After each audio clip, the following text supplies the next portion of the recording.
YTN 라디오 김우성의 생생경제. 애청자 여러분 안녕하십니까. YTN 뉴스 FM 김우성 PD입니다. 불평등, 이 세 글자 단어 역사를 뒤흔들기도 했습니다. 지금도 일단 부정적으로 이 단어의 뜻을 곱씹는 분들 많을 텐데요. 양극화, 서열화 등 한국 경제의 폐단 자주 떠올릴 겁니다. 그런데 좀 더 정교하게 들여다보면 문제는 더 심각합니다. 노력의 여하에 따른 불평등이 아니라 기회의 불평등, 즉 개인이 어찌할 수 없는 불평등이 커지고 있는 상황입니다. 특히 교육 분야가 그렇습니다. 어제 경제학자들이 모여서 이런 문제를 이야기했는데요. 관련 논문을 발표한 서울대 경제학부 주병기 교수 연결해서 이야기 들어봅니다. 퇴직 예금, 무슨 말인가 하고 들으셨을 겁니다. 퇴직연금이 예금 수준으로 운용되고 있습니다. 쌓이고 있지 않습니다. 적극적으로 자산에 대한 가치를 관심을 가지고 올리지 않는다면 시간이 흘러갈수록 사실상 자산은 줄어드는 셈이 될 겁니다. 퇴직연금의 경우가 그런 상황인데요. 선진국의 10분의 1 수준의 수익률을 보이고 있다고 합니다. 갈수록 고령화도 심화되고 있습니다. 경제 상황도 시시각각 변하고 있죠. 어떻게 대처해야 될까요? 전문가와 이야기 나눠봅니다. 목요일 부동산 전망대, 전월세 동향을 중심으로 부동산 이슈 알아봅니다. 2017년 7월 6일 목요일 김우성의 생생경제 지금 출발합니다.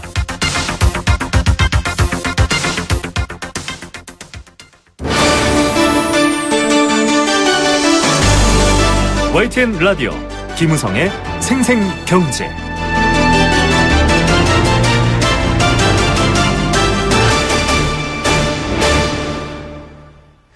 우스갯소리로 교육 현장에서 유행하는 말이 있습니다. 할아버지의 재력, 아버지의 무관심, 엄마의 정보력, 이런 얘기가 있었습니다. 언뜻 보면은 그만큼 교육에 신경 쓴다라는 말 같지만 아이의 학습 능력, 아이가 열심히 공부하는 것과 무관한 조건에 대한 이야기라는 생각도 드시죠. 금수저, 흑수저라는 이런 수저 계급론도 같은 맥락에서 나왔고요. 불평등은 단지 불평등한 상태가 아니라 우리 사회의 여러 구조를 더 불안하고 취약하게 양극단으로 몰아붙이고 있습니다. 심각한 문제고 생생경제도 주로 이 문제를 자주 여러분과 함께 공감하고 또 전해드리고 있는데요. 관련된 이야기들 중에서 아주 눈에 띄는 이야기가 하나 나왔습니다. 부모의 학력이 높을수록 자식의 교육, 특히 영어 수학 에서의 어떤 성취도가 높았고요. 중학교 학력 평가가 고등학교 수학력 능력 평가 때 더 심하게 나타난다, 이런 결과도 있었습니다. 즉 교육 분야의 어떤 기회 불평등에 대한 얘기인데요. 이걸 연구 보고서를 발표한 분입니다. 어제 한국경제학회와 서울대 경제연구소 분배정의연구센터에서 공정한 시장 함께 잘 사는 나라 워크숍에서 이 논문이 발표가 됐습니다. 관련 이야기 쓰신 서울대 경제학부 주병기 교수 전화로 연결합니다. 교수님 안녕하십니까? 예, 안녕하세요. 네네. 자, 부모의 학력이 자식의 성적에도 영향을 준다. 이 자식의 성적이 결국 부모의 학력이라는 조건에 영향을 받는다라는 얘기인데요. 기회 네. 불평등 지수, 개천 용 지수, 다양한 얘기가 참 흥미롭게 흘러나왔는데 어떤 이야기입니까? 아, 예. 네. 예, 이전에도 비슷한 연구들이 있었는데요. 네네. 제가 박사과정 학생인 오성재 군과 수행하고 있는 연구에서는 기회 불평등의 관점에서 이 문제를 다뤘습니다. 네. 수학 능력 평가 자료하고 중학교 학력 평가 자료를 이용해서 분석해 봤는데, 네네. 저희가 이제 흥미롭게 본 것은 중학교 학력 평가 자료에서 기회 불평등도가 더 높은 걸로 나타났던 것이 좀 더 흥미로웠고요. 네. 예. 그 시기, 어떻게 보면 또 고등학교, 대학교 이렇게 갈수록 더 심해지는 느낌인데 약간, 뭐랄까요, 보이지 않는 어떤 그런 다른 요소도 있는 건가요? 중학교, 학력 평가에 대한 얘기가 좀 흥미로운데요. 예. 저희도 이제 연구를 시작하기 전에는, 아무래도 대학교 때 더, 이제, 대학교 수학 능력 평가에서 더 크지 않을까, 이렇게 생각했는데요. 네. 근데 이제, 일단 결과적으로는 중학교 학력 평가 자료에서 더 크게 나타났어요. 그래서 네. 처음에는 이제 왜 그럴까 여러 가지 생각을 해봤는데 이제 저희가 이제 그런 생각한 바에 따르면 일단 선행학습의 영향이 중학교 네. 학력 평가에서 크게 나타나는 것 같습니다. 네. 그리고 중학교 연령대에서는 전반적으로 학습 동기 부여가 네. 학생들의 어떤 내재적 의지보다는 네. 외부 환경에 더 영향을 받을 수 있다고 생각했어요. 예. 이와 더불어서 이제 중학교 때 학생들이 또 특목고를 가려는 학생들이 있고요. 네네. 일반고를 진학하려는 학생들이 또 있겠죠. 네. 그래서 이 두 학생 그룹 사이에 어떤 학업 의지나 실제 노력 그리고 사교육에 지출하는 어떤 지출액이라든지 사교육에 네. 얼마나 투자하는가 이것들이 상당히 큰 차이가 있을 수 있다고 생각하고요. 네네. 이런 것들이 이제 중학교 학력평가에서도 큰 격차를 보인 이유라고 생각하고 있습니다. 예, 사실 결과적으로는 대학 원하는 상위권 대학과 또 대학에서 졸업하고 나서 소득이 결정되는 이런 부분들이 있는데 그 출발점인 것 같습니다. 요즘 초등학교 고학년만 돼도 뭐 중학교, 고등학교 진학에 따른 이른바 계층화가 이미 진행되어 있는 부분에 대한 반영 같기도 한데, 특이한 게 영어, 수학 같은 경우에는 이 부모 학력 또 이런 어떤 배경, 조건에 대한 뭐 사교육이라든지 이런 거에 따른 차이가 컸다. 뭐 다시 말하면은 이제 개천에서 용나기 힘들다. 이런 식으로 해석도 할 수 있을 것 같은데 이런 결과도 있더라고요. 예, 이런 결과는 어떻게 봐야 될까요? 예, 그렇습니다. 그 영어 수학이 아무래도 그 선행학습이라든지 네. 사교육의 주된 이제 대상이 되는 과목이니까요. 네네. 그래서 아마 영어 수학에 이제 더 큰 격차가 나는 거겠고요. 네. 그렇습니다. 예. 그 실제로 영어 수학 같은 경우에 저희가 이제 개천용 지수라는 이제 값을 계산해 보면요. 네네. 개천용 지수 값이 70%라는 것은 네. 이제 기회 평등한 사회에서 5득점을 할 수 있는 네. 불우한 환경에 있는 학생들이 100명이 있으면요. 네네. 이들이 이제 기회 평등한 사회에서는 고득점을 할 100명이 있는데 네. 이 중에서 70명이 기회 불평등 때문에 낮은 성적을 얻게 된다라는 의미거든요. 개천용 지수가 70이라는 의미가. 네. 그런데 영어 수학에 대해서 이 개천용 지수를 계산해 보면 70% 이상이 나오고요. 네. 그러니까 상당히 눈에 띄는 값이죠, 이것은. 예. 국어에서도 50%가 넘게 나오고 있습니다. 네. 그 중학교학력평가에서. 예. 예.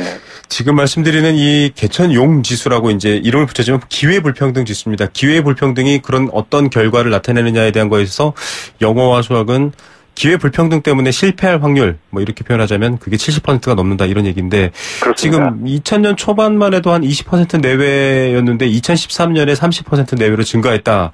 OECD 국가 사이에서도 뭐 예. 진위 개수가 아주 나쁜 편이다. 지금 이렇게 나왔지 않습니까? 예. 전체적으로 불평등 상황이 좀 더 심화되고 있다. 이렇게 이해하면 될까요? 어떻습니까? 예. 지금 말씀하신 연구는요. 네. 제가 아까 말씀드린 오성재 박사과정 학생과 수행했던 소득 기회 불평등에 대한 연구 자료인데요. 네네. 저희가 이제 연구를 소득 기회 불평등과 교육적 성취의 기회 불평등 두 가지로 나누어 진행하고 있습니다. 네. 그래서 소득 기회 불평등 같은 경우는 말씀하셨듯이 2000년대 초반부터 지금까지 지속적으로 상승하는 것으로 나타나고 있어요. 네. OECD 국가들과 지금 이제 개천용 지수값으로서 비교할 수는 없지만, 네네. 지금 이제 그거는 저희가 현재 진행 중에 있고요. 네. 지금 다른 기회불평등 지수가 있습니다. 네네. 지니 기회불평등 지수라는 네. 지표가 있는데 이건 이제 해외 연구에서도 많이 사용된 지표인데요. 네. 여기에서는 미국, 이탈리아보다 우리나라가 낮게 나오고요. 네. 기회불평등이. 하지만 북유럽 국가들보다는 높게 나타나고요. 네. 우리나라는 북유럽 국가들은 기회 평등한 국가들로 나타납니다. 네. 스웨덴, 노르웨이, 독일 같은 나라들은 네네. 가정의 사회 경제적 환경에 무관하게 개인의 기회가 이제 형성되는 것으로 나타나고 있고요. 예. 우리나라와 미국, 이탈리아 이런 나라들은 기회 불평등이 뚜렷한 나라에 속합니다. 예. 즉 부모의 성공과 자식의 성공의 어떤 상관관계가 우리나라는 높은 편이다. 부모의 성공이 자식의 성공에 아주 큰 영향을 줄 수 있다. 이런 얘기로 정리하면 될까요? 예. 네. 그렇습니다. 자, 지금 사실은 얼마 전에 저희가 피케티 개수, 이 노동을 해서 돈을 버는 속도가 돈이 돈을 버는 속도를 따라갈 수 없다. 이런 얘기도 한번 저희가 이제 이 시간에 다룬 적이 있는데요. 역시 불평등에 관한 이야기지 않습니까? 어떻게 보면은 지금 이런 불평등의 고리를 끊겠다라고 많은 뭐 블라인드 채용을 비롯한 여러 가지 임금 해소 정책 같은 것들도 나오고 있는데 근원적으로 이 뭐랄까요? 환경 자체가 평등하면은 해소가 되지 않지 않습니까? 어떻게 볼까요? 예. 그러니까 지금 현재 이제 블라인드 채용 같은 경우는 네네. 이제 저도 좀 더 생각을 해봐야 되는데요. 네. 기본적으로 이게 좀 근본적인 처방이라기보다는 일단 현재 기회불평등이 어느 심각한 상황이니까 네. 이것을 이제 좀 단기간에 막아볼 수 있는 하나의 좀 미봉책이 네. 아닌가 이렇게 생각되고 있고요. 예, 예. 기본적으로 그러니까 성인이 된 이후에 채용이라는 것은 이제 개인이 어떤 네. 자기 이제 교육에 투자하고 그리고 교육적 성취를 얻어서 이제 자기의 능력을 확보하고요. 네. 그 확보된 능력을 가지고서 이제 직업을 얻게 되는데요. 네. 그러니까 이제 이렇게 성인이 되기 전에 어떤 교육적 성취를 공평하게 이제 달성할 수 있도록 돕는 것은 중요한데, 네네. 성인이 되어서까지 이렇게 어떤 채용에 있어서 공평한 네네. 채용을 이제 너무 지나치게 시도하는 것은 어떻게 보면 능력의 차이를 인정하지 않는 것이라 볼 수 있고요. 예. 그러니까 그래서 이제 전반적으로 교육적 성취의 기회불평등을 줄이는 것은 중요한데, 네. 그것이 만약에 잘 이루어진다면, 네. 굳이 채용에 있어서까지, 그렇죠. 그렇게 네. 할 필요는 없지 않을까, 이렇게 생각합니다. 네. 지금 사실은 여러 가지 불평등, 특히 청년 세대가 겪고 있는 문제를 정부가 이렇게 나서서 여러 가지 제도 또 여러 가지 지원책을 해결하지만은 근본적인 불평등을 해결하지 않는다면 약간 좀 순서상의 문제도 있고 지금 교수님이 설명해 주신 것처럼 불평등의 가장 근본적인 원인인 교육, 계층 상승의 불평등을 해소해야 된다 이런 정리가 될 수 있을 텐데요. 일단은 그래서 나온 해법은 주로 큰 정부, 즉 국가가 예산을 많이 쓰고 좀 여러 가지 이 교육의 어떤 기회의 평등에 대한 부분에 많은 투자와 지원을 해야 된다. 또 소득 재분배라는 그러니까 부모 세대에 대한 어떤 개선도 있어야 된다. 이런 대안이 나왔더라고요. 이 대안에 대해서 조금 정리 부탁드립니다. 네, 그래서 이런 학력 대물림이나 어떤 기회불평등을 낮추려면 지금으로 이제 현재 저희가 사용하고 있는 제도 중에서 그래도 입시 전형 중에서는요, 대학교 입시 전형 중에서는 네. 기회균등 전형이라든지 네. 지역균형 선발 전형 같은 이런 전형들이 상당히 유용한 정책 수단이 될 수 있다고 생각합니다. 네네. 예를 들어서 서울대나 카이스트 등의 이제 성적 자료들을 보면요. 네네. 입학 전형별로 대학 성적을 비교하고 있는데, 네. 지역균형 선발 전형으로 선발된 학생들이 4학년 성적이 다른 전형으로 선발된 학생들에 뒤처지지 않는다는 그런 결과들이 있습니다. 네. 이것은 이제 우수한 학생을 선발하는 기준으로서 반드시 수시나 정시 전형 같은 기준이 적절한 것은 아니라는 것을 보여주는 것이죠. 네. 그래서 지금 현재는 이러한 이제 기회균등 전형이나 지역균형 선발 전형의 비율이 너무 낮고요. 네. 그래서 충분한 교육 기회 확대 효과를 내지는 못하는 것 같습니다. 예. 교육의 기회 불평등 해소가 사실은 여러 가지 결과상에 있어서의 공정함도 보장할 수 있다라는 어떤 일부 사례를 말씀해 주신 것 같네요. 예, 알겠습니다. 일단은 이런 기회 불평등의 문제, 사교육비라든지 여러 가지 더 많은 주제가 있는데요. 저희가 또 차후에 이야기 한번 해보도록 하겠습니다. 교수님 오늘 감사드립니다.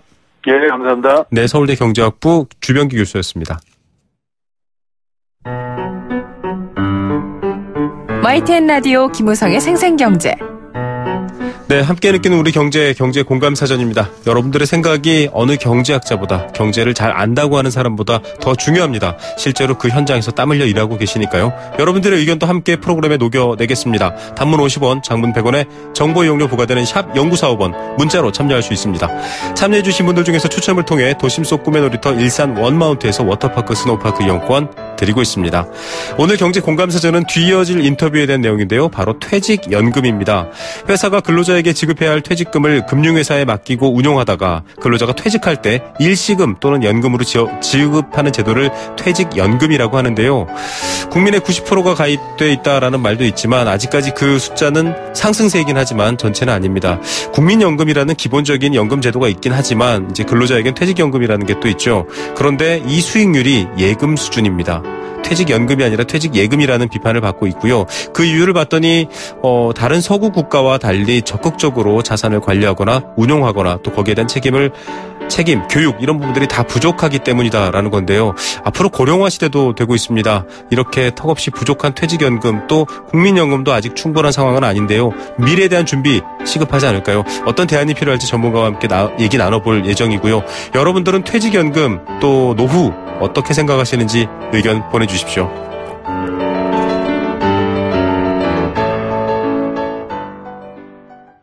네, 생생경제1부 포스코 삶을 완성하는 품격 롯데캐슬과 함께했습니다. 캠페인 2개 듣고 경제 톱뉴스 시작합니다.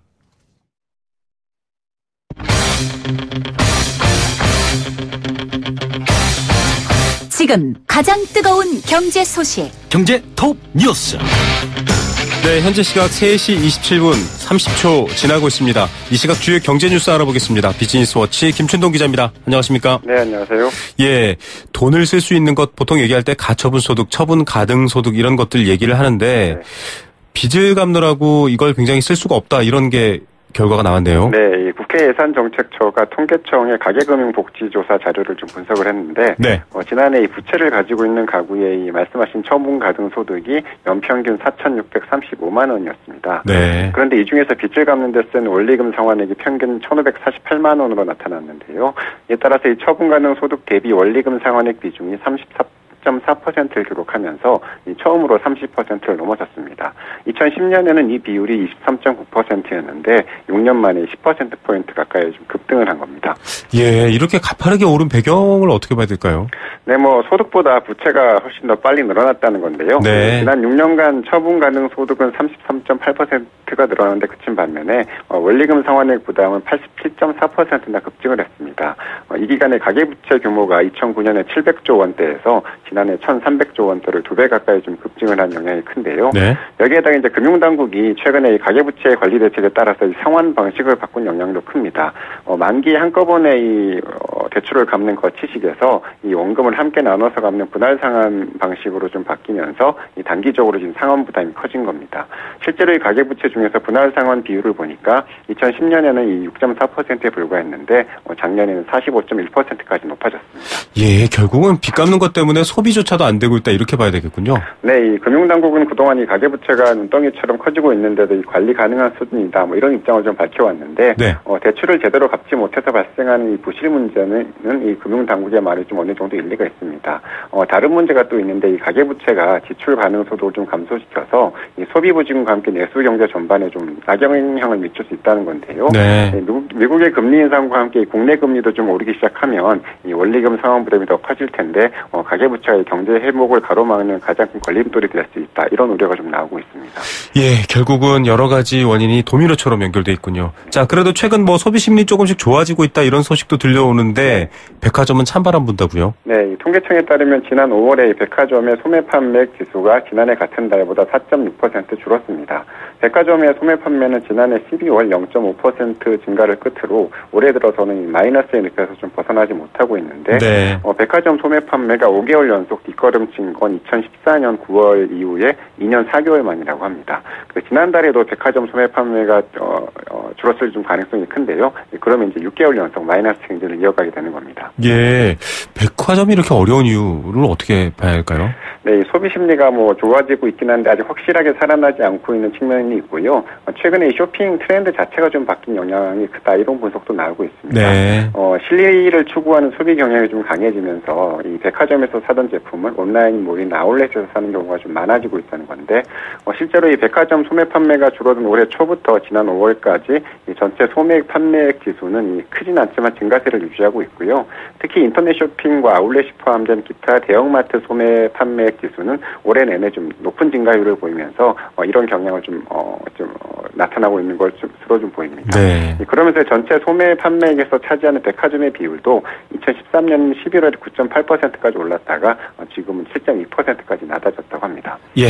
자, 자동차 수출 효자 품목 중에 하나였는데 세계 시장 점유율 4년 연속 떨어지고 있네요. 네, 이 자동차 업계에 따르면 올해 들어서 5월까지 미국과 중국, 서유럽 등의 3대 주요 시장에서 한국차 점유율이 5.8%를 나타냈는데요. 2012년에 7.7%까지 올랐다가 4년 연속 지금 하락하고 있습니다. 특히 중국에서 하락세가 좀 두드러지는데 한국차의 중국 시장 점유율이 2014년에 9%까지 올랐는데 올해는 4%로 좀 추락을 했습니다. 네. 이 사드 보복에 따른 여파가 컸는데 미국에서도 2011년에 8.9%까지 올랐다가 작년에는 8.1%까지 떨어졌면서 일본 차와의 격차가 지금 30%포인트 이상 좀 벌어졌다고 합니다. 예, 일본 차의 대체로서의 어떤 각광도 있었다 이런 소식도 들려왔는데 네. 일본 차는 뭐 다시 선전하고 있네요. 그러면 네, 예, 그 서유럽에서의 미국차 점유율을 처음으로 앞섰고요. 네. 중국에서도 좀 점유율을 계속 좀 높이면서 17.4%까지 올랐습니다.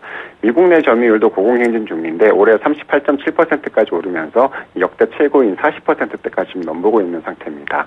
이 한국차 수출이 최근 부진한 이유를 좀 보니까 이 금융위기 이후에 이 고속 성장하는 사이에 이 연구개발 투자와 또 이 생산 효율성 제고 등의 과제를 좀 소홀히 해서 이 경쟁력이 떨어졌기 때문이라는 분석이 좀 나오고 있는데 네. 이런 경쟁력을 좀 회복하려면 아무래도 시간이 많이 걸릴 수밖에 없어서 당분간 좀 수출 부진이 이어질 수 있다 이런 전망이 좀 나오고 있습니다. 예, R&D 기본으로 돌아가야겠다 이런 생각도 듭니다. 금융감독원이 여름 휴가 시즌을 앞두고 환전할 때 또 팁을 요즘 이런 거 많이 내놓으시더라고요. 내놨네요. 네, 그 우선 이중 환전이 있는데요. 네. 동남아시아 국가를 여행할 때는 해당 국가의 현지 통화를 바로 환전하는 것보다는 국내에서 일단 달러로 바꾼 뒤에 현지에 가서 다시 그 나라 통화로 바꾸는 게 더 유리하다고 합니다. 아, 네. 네, 국내에서는 달러 수수료가 좀 2% 미만인 반면에 동남아 통화를 바꿀 때는 이 유통 물량이 좀 적어서 수수료가 4에서 12%까지 높기 때문입니다. 네. 이 달러와 환전도 은행 창구를 방문하는 것보다는 인터넷이나 모바일 뱅킹으로 신청하는 게 나은데 대부분이 은행들이 모바일 앱을 이용해서 환전을 할 때 네. 수수료를 최대 90%까지 깎아주고 있습니다. 예, 앱을 통해서 환전하시면 수수료 대폭 할인되고 저도 몰랐는데요. 지금 혹시 올여름 동남아 휴가 계획하신 분들 국내에서 달러 바꿔서 현지에서 다시 현지 통화 바꾸시는 게 유리하다는 거 좋은 정보네요. 여행자 보험도 가입하는 게 안전하죠? 네, 환전할 때 일정 금액 이상 환전을 하면 무료로 여행자 보험에 들어주는 은행도 있고요. 여행자 보험 해외에서 좀 발생할 수 있는 만일의 사고에 대비하기 위해서 가입을 해두고 좀 가는 게 좋다고 합니다. 또 해외에서 신용카드로 결제할 때는 원화가 아닌 현지 통화로 결제하는 게 기본인데 네. 원화로 결제하면 결제 수수료 외에 DCC라고 하는 원화 결제 수수료가 3에서 8%까지 추가로 붙기 때문입니다. 네. 신용카드 영수 중에서 현지 통화 금액 외에 원화 금액이 좀 표시되어 있으면 취소를 하고 다시 현지 통화를 결제해달라고 요청을 해야지 수수료를 아낄 수가 있습니다. 아, 예, 이것도 참 꿀팁입니다. 미국 기업들이 글로벌 10대 브랜드를 거의 석권했네요. 네, 세계적인 미디어 커뮤니케이션 그룹인 WPP 또 시장조사 기관인 칸타 밀워드 브라운이 이제 매년 공동으로 이제 글로벌 브랜드 100대 브랜드를 좀 발표를 하는데요. 네. 톱10 기업 중에서 9개가 미국 기업들이 좀 차지했습니다. 네. 중국 인터넷 기업인 텐센트가 8위를 차지하면서 유일하게 좀 톱10에 들어갔는데 100대 기업으로 범위를 넓혀도 미국 기업들이 54개사나 들어갔는데요. 구글이 2년 연속으로 글로벌 100대 브랜드 1위를 차지를 했는데 브랜드 가치가 283조 원에 달했습니다. 네. 애플과 마이크로소프트, 아마존, 또 페이스북 같은 경쟁한 기업들이 그 뒤를 이었고요. 네. 100대 브랜드 중 한국 기업으로는 유일하게 삼성이 들어갔는데 37위를 차지했습니다. 삼성뿐이군요. 네. 네. 자, 100대 브랜드 이 자체의 부침도 좀 심하겠네요. 네, IT 기업들은 이 100대 브랜드 중에서 37개사나 차지하면서 업종별 1위에 올랐는데 올해 100대 브랜드에 처음으로 진출한 유튜브와 휴대패커드 같은 이 기업 7개사가 있는데 모두 IT 기업들이었습니다. 네. 또 이 100대 브랜드 간의 세대 교체 현상도 좀 뚜렷했는데 지난 2006년에 10대 브랜드 기업들의 평균 연령은 88년이었는데요. 올해는 그 절반도 안 되는 42년으로 줄었습니다. 당시 10대 브랜드들 중에서 지금까지 자리를 지키고 있는 기업은 MS와 구글, IBM 등 최고뿐이었습니다. 예, 오늘의 톱뉴스 어떤 것 고르시겠습니까? 그 가처분 소득 기사를 좀 꼽고 싶은데요. 정부가 다음 달에 가계부채 대책을 발표할 계획인데 네. 가계부채의 부실을 막는 대책과 함께 이 가계부채가 내수부진으로 이어진 악순환의 고리를 끊는 그런 대책 마련도 좀 필요해 보입니다. 네, 악순환의 고리를 선순환으로 바꿔줬으면 하는 바람 8월 종합대책에서 한번 기대해 봐야겠습니다. 오늘 뉴스 감사드립니다. 네, 감사합니다. 비즈니스워치 김춘동 기자였습니다.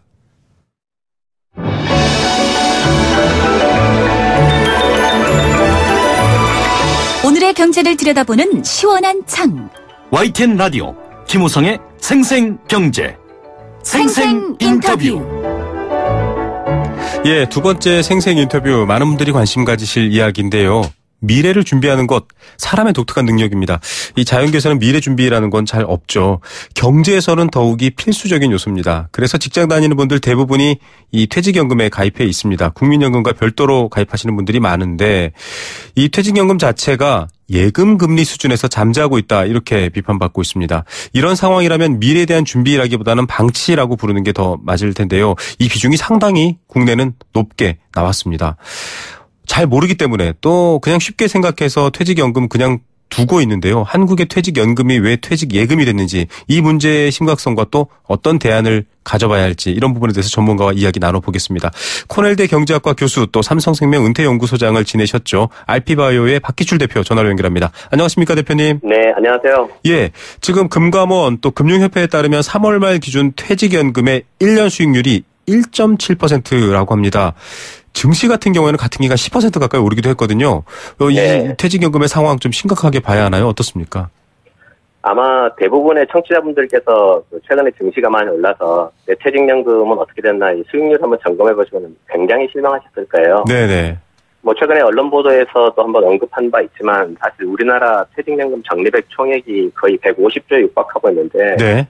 이 중에서 주식에 투자되거나 조금 더 공격적으로 투자를 되면서 수익을 추구할 수 있게 운영이 되고 있는 자산 비중은 굉장히 작습니다. 네.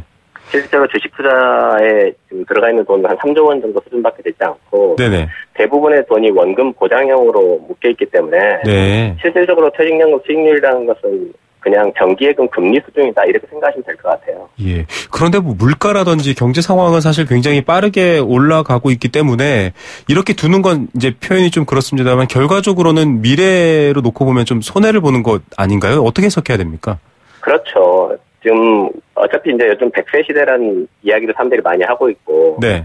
그다음에 한 20년, 30년 일하는 기간 동안에 적립한 그 미래를 대비하는 퇴직연금을 가지고 노후에 자기의 중요한 생활자금으로 써야 되는데 그렇죠. 이 퇴직연금의 수익률이 연 1%, 2% 수준에 묶여 있으면 사실 10년, 20년 지나서 이 돈을 가지고 연금 자산으로 만들 수 있는 그 돈이 정말 얼마 되지 않거든요. 네. 그래서 이거는 바람직하지 않은 일이라고 생각을 합니다. 예.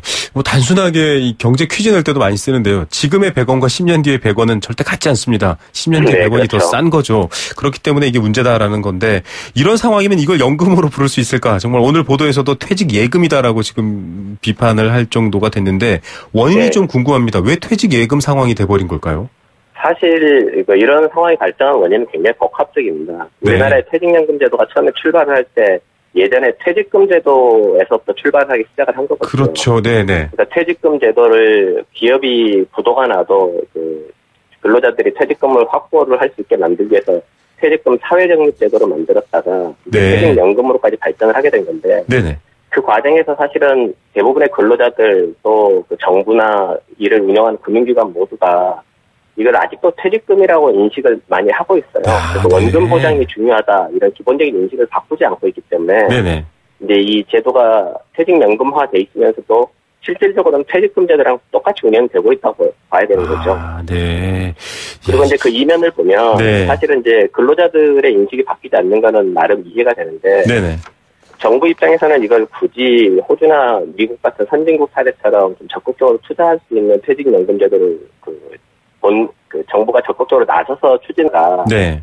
수익률이 좋으면 뭐 좋겠지만 혹시라도 수익률이 나빠지게 되면 손실을 입어야 되니까. 누가 지고 원성을 누가 살 거냐. 네. 이래서 정치적 판단하에서 적극적으로 나서지도 않고 있고. 네네. 금융기관 입장에서도 공격적으로 운영을 하다 보면 자산운용 수익률을 가지고 경쟁을 해야 되는데. 네네. 그런 상황보다는 그냥 원금 보장형으로 운영하는 게 여러 가지 편하죠. 아. 그래서 이제 이런 여러 가지 상황이 복합적으로 좀 작용을 해서 우리나라 네. 퇴직연금 제도가 실질적으로는 아직도 퇴직금 제도를 못 벗어나고 있다. 저는 이렇게 보고 있습니다. 예, 자, 퇴직연금이 퇴직예금으로 비판을 받는 이유, 사실상 퇴직금이기 때문에 그렇다. 이 배경을 좀 알았어야 되는데, 그렇게 되는군요. 이해가 좀 빠른 것 같습니다. 네. 일단 지금 퇴직연금을 놓고도 많은 직장인들이 대충은 다 한 번씩 들었습니다. DB로 할래, DC로 할래, 뭐 이런 얘기도 나오고요. 선진국 사례는 뭐 디폴트 옵션도 있는데, 한번 간략하게 정리 좀 부탁드리겠습니다. 자꾸 들어도 이게 좀 모르시는 분들이 있어서요. 사실 DB, DC, 디폴트 옵션 이런 이야기를 아무리 들어도 자꾸 헷갈릴 수밖에 없죠. 네네. 헷갈릴 수밖에 없고 그다음에 조금 지나면 잊어버리게 되고 하는데 그러니까 DB라는 거는 쉽게 말씀드리면 그냥 퇴직금 제도다 이렇게 이해를 하시면 될 것 같아요. 앞서 말한 원리금 보장. 네. 예. 그래서 10년, 20년 일했을 때 본인이 확보하게 된 돈이 네. 일한 연수를 한 달씩 계산을 해서 네네. 마지막 연도의 연봉 가지고 계산한 실질적인 퇴직금 제도 이렇게 이해를 하시면 될 것 같고 네.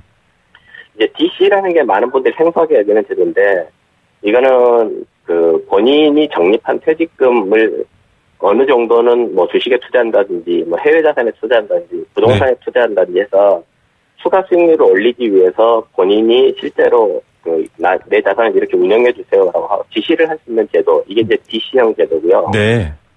그다음에 이제 퇴직연금에 가입할 때 사실 대부분의 그 청취자분들께서는 내 퇴직연금이 DB인지 DC인지 신경을 안 쓰고 가입을 하시거든요. 네네. 그래서 특별하게 신경을 안 쓰고 가입을 하셨을 때 알아서 처음에 뭐 어떤 제도를 선택을 하게 하느냐 이게 이제 디폴트 옵션입니다. 네. 디폴트 옵션이 DB로 돼 있으면 자동으로 DB 가입이 되는 거고 네네. 디폴트 옵션이 DC로 돼 있으면 자동으로 DC 가입이 되는 거죠. 아, 네. 자, 이런 차이들인데 지금 이제 투자라는 개념은 DC 개념이다 이렇게 보시면 될 거고 당연히 네. 또 위험도 있는데 선진국을 봤더니 이제 DC라고 해야 될까요? 좀 공격적으로 운용을 해서 사실 수익률을 많이 높였다. 뭐 10% 뭐 무슨 퇴직연금의 뭐 천국 이런 얘기까지 나올 정도로 미국, 호주가 꼽히던데요. 어떻게 이해할까요? 이쪽 나라는?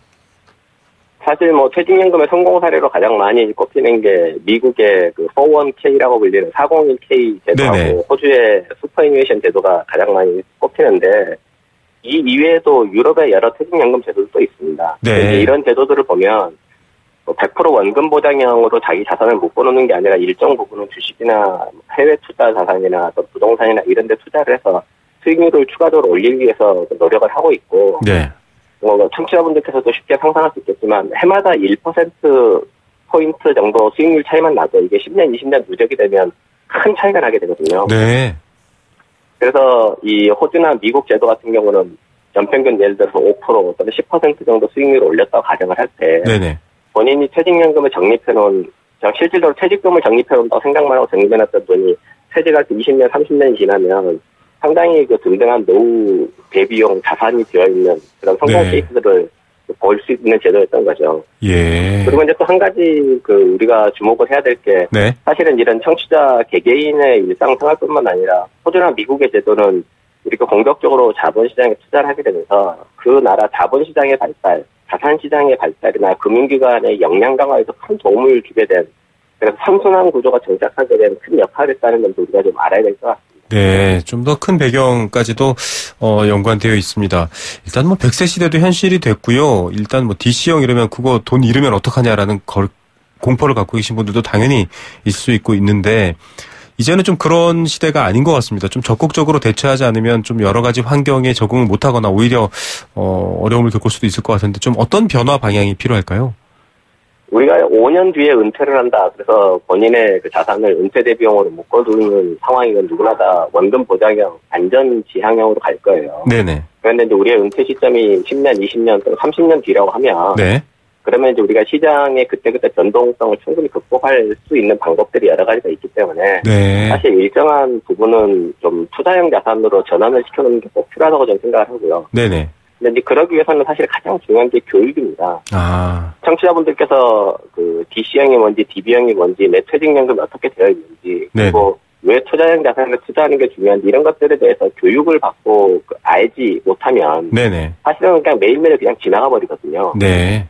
그리고 아무 변화도 없을 거고요. 네네. 그래서 이러한 부분에 대해서 사실 민간 기업이 신경을 쓰기는 어렵고 정부가 좀 적극적으로 교육을 통해서 퇴직연금 제도가 근로자분들께 잘 이해되고 네. 그래서 본인의 노후 대비를 적극적으로 할 수 있는 기회를 줄 수 있게 해야 된다고 저는 생각을 합니다. 예. 자, 본인의 기회, 좀 국가에서도 관심을 갖고 열어주셔야 되고요. 자산과 노후를 위해서 집과 땅만 보던 시대에서 좀 벗어나야 된다라는 생각도 좀, 절감되는 그런 얘기였습니다. 오늘 말씀 감사드립니다. 네, 고맙습니다. 예. 삼성생명 은퇴연구소장을 지내셨죠. RP바이오 박기출 대표였습니다.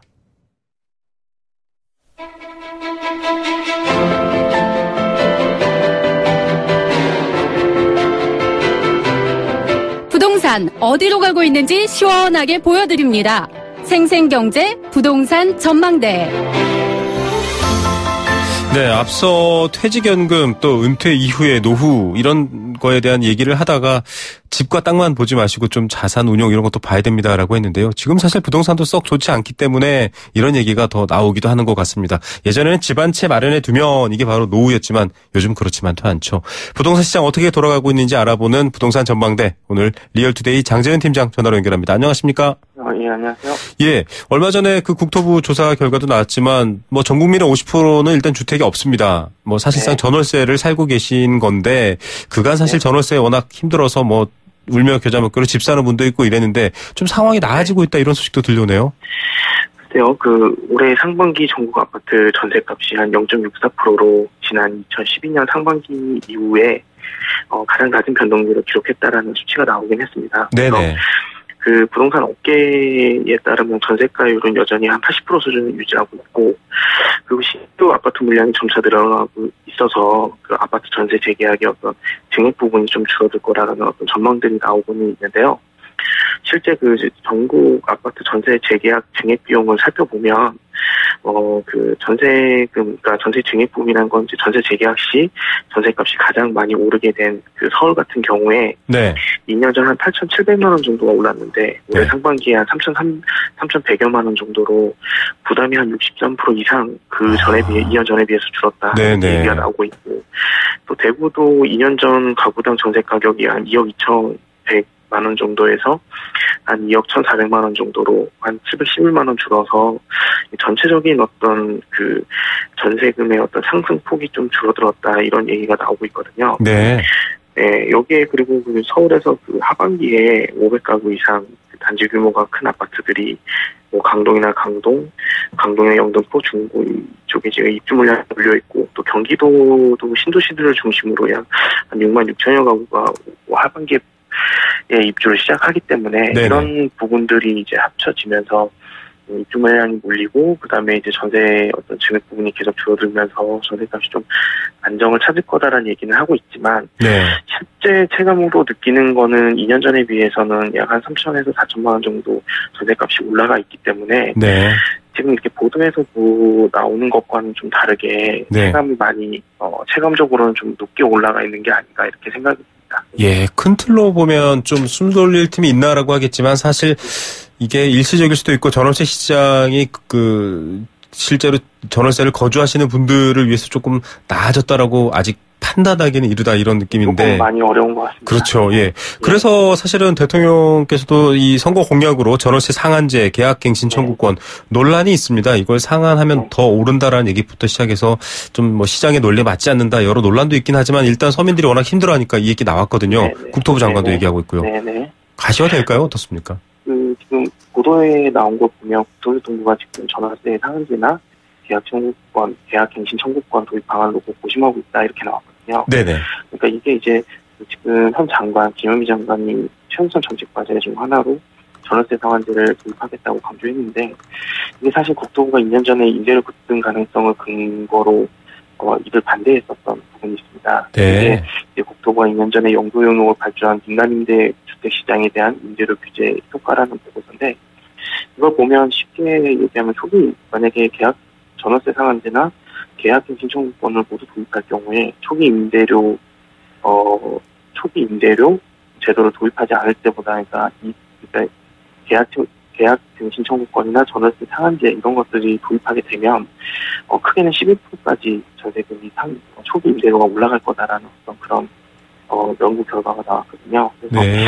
이런 것들이 좀 부담으로 작용하는 것 같고, 특히 이 두 제도가 도입이 되면 아무래도 이제 계약 청구권 같은 경우에는 4년 동안 한 번 행사가 가능하기 때문에 계약 전에 이미 임대료를 4년치를 올려서 받는 그런 부분들이 부작용으로 작용할 수 있어서 네. 이렇게 될 경우에 이제 임대주택의 또 공급의 감소라든지 또 전세의 어떤 월세 전환의 가속화 뭐 이런 것들이 부작용으로 나타나기 때문에 조금 고심하고 있는 부분이 있어서 바로 추진하기에는 조금 어렵지 않을까 이렇게 생각이 듭니다. 예, 이게 사실은 왼쪽을 누르면 오른쪽이 튀어나오고 이런 방식으로 지금 상한제를 만들면 상한제 이전에 급격히 값이 오를 수도 있고 또 여러 가지 반발 문제들이 많은 것 같습니다. 네네. 자, 매매 관련 상황도 좀 점검해 볼게요. 뭐 여러 차례 이 부동산 전망대에서도 얘기를 했습니다. 여러 악재들을 얘기해서 이제 묶여서 트리플 악재, 네네. 세 가지 악재다. 금리가 올라갈 거고 규제 정책이 강화될 거고 물량이 더 늘어날 것이다. 공급이 많아질 네네. 것이다. 이런 얘기하고 있는데 시장은 어떻습니까? 뭐 평가가 여러 가지여서 사실 판단하기가 어려운데요. 지금 6.19 대책 이후에 그 수도권 아파트 값을 보면 일단 상승을 하고 있거든요. 그래서 KB 그 국민은행 주민 조사한 결과를 보면 수도권이 한 0.32%, 6월 한 달 동안 0.32%가 올랐고 전월 대비해서 한 0.1%포인트 정도 이제 더 올라간 것으로 나타났고 특히 서울은 이제 0.5%가 올랐고 반면 이제 지방은 이제 0.05%가 떨어진 이제 마이너스 4% 정도입니다. 4%가 하락한 수치거든요. 네. 지방 같은 경우는 계속 떨어지고 수도권은 계속 올라가고 있는 이런 상황이기 때문에 실제 지금 상황이 뭐 금리 인상, 뭐 규제 정책, 물량 증가가 우려되는 상황이라고는 하지만 아직까지는 수도권이 지금 계속해서 올라가고 있고 이게 어떻게 보면 또 대출 규제나 뭐 이런 것들을 받기 때문에 어떤 풍선 효과 혹은 이제 규제 전에 뭔가 아파트를 분양을 받으려는 어떤 그런 효과들 때문에 가격이 상승한 것들은 좀 있다고 보여지지만 네. 아직까지는 이제 규제에 따른 어떤 거래에 대한 감소라든지 가격 하락이 좀 보이지가 않고 있고 또 그 서울에서 가격이 상승하는 그 주요 원인 강남재건축 같은 경우도 사실 지금 거래량이 줄고 강만세가 유지되지만 내년에 그 재건축 투과인하수제가 본격적으로 시행되기 전에 사업을 하려는 곳들이 많이 있기 때문에 계속해서 가격이 조금씩 올라가고 있는 상황이거든요. 그래서 이런 것들을 보면 사실은 이제 지역마다 좀 편차가 다르기 때문에 앞으로 이제 매매 시장 같은 경우는 이 여름 비수기 휴가철이 지나고 나서 수도권과 지방을 좀 다르게 보고 좀 접근을 해야 되는 게 아닐까 이렇게 생각합니다. 예, 참, 핀셋 규제라는 말이 나올 만큼 상황이 요즘은 전체적으로 판단할 수가 없고, 개개별로 다른 요소가 너무 많아서 이런 부분들을 좀 달리 봐야 될 것 같고요. 애청자 여러분들께서 혹시 방송 듣다가 부동산 관련해서 지금 장재현 리서치 팀장과 목요일 얘기하고 있죠. 또 조민희 팀장이 함께 할 때도 있고 여러분들이 오시는데, 궁금한 점 있으면 미리 한번 사연을 남겨주시면 저희가 좀, 아주 핀셋으로 집어서 한번 또 분석을 해봐 드릴 수도 있을 것 같습니다. 이번 주 그 밖에 좀 중요한 부동산 이슈들 있으면 좀 알려주시죠. 이제 2000년부터 이제 LTV DTI 규제가 진행되기 때문에 네, 6.19 대책. 대출 규제에 따른 이제 주택 시장에 큰 변화가 있을 것으로 예상이 되거든요. 그래서 이런 부분들을 봤을 때 이제 LTV나 DTI 대출 규제가 적용되면서 이제 그런 어떤 주택 시장의 변화라든지 혹은 그 청약 그 규제 지역들 중심으로 해서 대출 규제를 받는 지역들을 중심으로 해서 주택 시장이 어떻게 변화가 될지 또 분양 시장이라든지 해서 일반 주택 시장 같은 경우에도 어떤 물건이나 어떤 그 물건이나 입지에 따라서 다르게 접근을 해야 되는 부분이 있기 때문에 그런 부분들을 가장 크게 봐야 되는 게 아닐까 이렇게 생각합니다. 네, 알겠습니다. 오늘 소식 감사드립니다. 네. 리얼투데이 장재현 리서치 팀장이었습니다. 네, 오늘 퇴직연금, 노후 여러 가지 이야기 사연들 많이 주셨습니다. 이런 얘기가 좀 따끔하게 와닿습니다. 퇴직연금 사실 벌어들이는 돈이 안정적이라면 굳이 목맬 필요 없을 텐데요. 이런 얘기도 있고요. 교육 불평등, 사회 문제부터 해결해야죠. 이런 얘기 정말 뜨겁게 와닿습니다. 의견 주신 4867님을 비롯한 여러분 감사드립니다.